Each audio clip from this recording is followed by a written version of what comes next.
আসসালামু আলাইকুম বন্ধুরা, সবাই কেমন আছো? আশা করি সবাই ভালো আছো।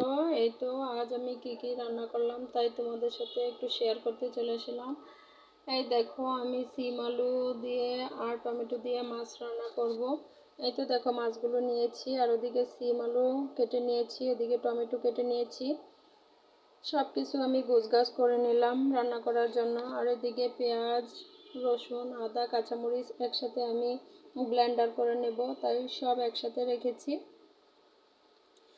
দেখতেই পাচ্ছ, ছোট ছোট করে কাঁচামরিচগুলো কেটে নিয়েছি। আর এদিকে মাছগুলো আমি ভেজে নেব, একটু লবণ হলুদ মাখিয়ে নিচ্ছি, কারণ মাছগুলো ভেজে রান্না করলে তরকারির স্বাদটা অন্যরকম আসে, সেজন্য আমি মাছগুলো ভেজে নিচ্ছি। দেখতেই পাচ্ছ, আমার মাছগুলো ভাজা হয়ে গেছে। আর এদিকে আমি ব্লেন্ডার করে নিয়েছি। আর এদিকে ব্লেন্ডার করা শেষ, এখন আমি চলে আসলাম রান্না বসাতে। এদিকে কড়াইয়ে আমি একটু তেল দিয়ে দিলাম, আর এখন আমি বাটা মশলাগুলি দিয়ে দিচ্ছি। দিয়ে এখানে আমি সামান্য একটু গুঁড়ো মরিচ দিলাম, কারণ তরকারিটা কালার আসার জন্য। যেহেতু আমি কাঁচামরিচ দিয়েছি, সেজন্য অল্প করে গুঁড়ো মরিচ দিয়েছি।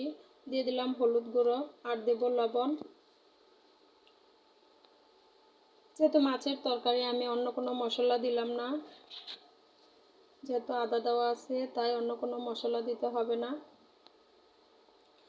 দেখতেই পাচ্ছ, আমি এখন সামান্য একটু পানি দেব, দিয়ে নেড়েচেড়ে কষিয়ে নেব মশলাটা। যদি বন্ধুরা আমার ভিডিওটা ভালো লাগে, অবশ্যই লাইক সাবস্ক্রাইব করে আমার পাশে থাকবে, আর সুন্দর সুন্দর কিছু গঠনমূলক কমেন্ট করে যাবে। আর আজকে বৃষ্টির দিন, এমনিতেই খুব আলসামি লাগছে, ইচ্ছে করছে না যে কোনো কিছু রান্না করি, কিন্তু কি করব, পেটের ক্ষুধা মেটাতে হলে কাজ করতেই হবে, রান্না করতেই হবে, রান্না না করে উপায় নেই। এই তো দেখতেই পাচ্ছ, আমি এখন সিম আলুগুলো দিয়ে দিয়েছি, দিয়ে ভালোভাবে নেড়েচেড়ে একটু ডেকে দিলাম। প্রায় 10 মিনিট পর এসে ঢাকনাটা খুলে আবার একটু নেড়েচেড়ে দিচ্ছি।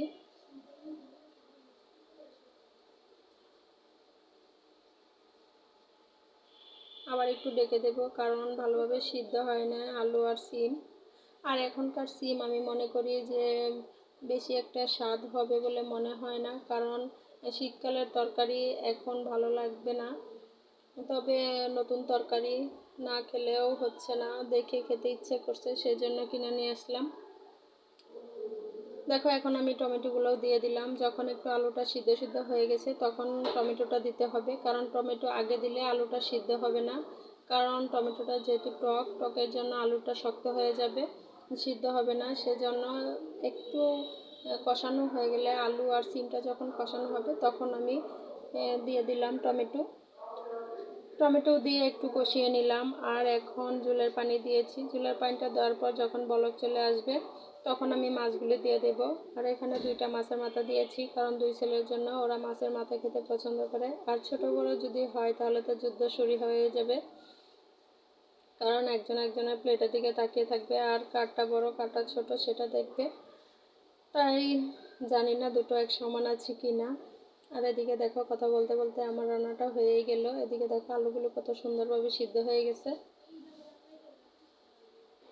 এখন আমি চুলাটা বন্ধ করে দেব, কারণ খুব সুন্দরভাবে রান্নাটা হয়ে গেছে। একটু ঝোল ঝোল রেখেছি, কারণ ঝোল তরকারি অনেক দিন খাওয়া হয় না, আর ঝোল তরকারি খেলে শরীরের জন্য খুবই উপকার।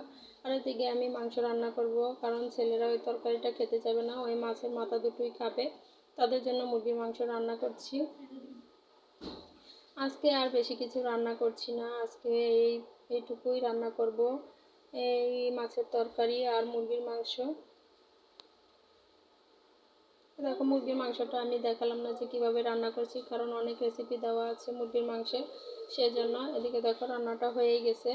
আর এখন বিকেল টাইম হয়ে গেছে, বিকেলবেলায় কী করব, তাই ভাবলাম ছেলেদের জন্য একটু নাস্তা করি। কী নাস্তা করব ভাবনায় আসছে না, তাই বসে বসে চিন্তা করলাম যে কিছু পিঠা বানিয়ে দিই, যেহেতু ওরা পিঠা খেতে খুব পছন্দ করে। আর এই তেলের পিঠাটা আমার কিছুদিন পর পরই বানানো হয়, কারণ তেলের পিঠা খেতে ওরা খুব পছন্দ করে, আমারও খুব ভালো লাগে এই তেলের পিঠাটা।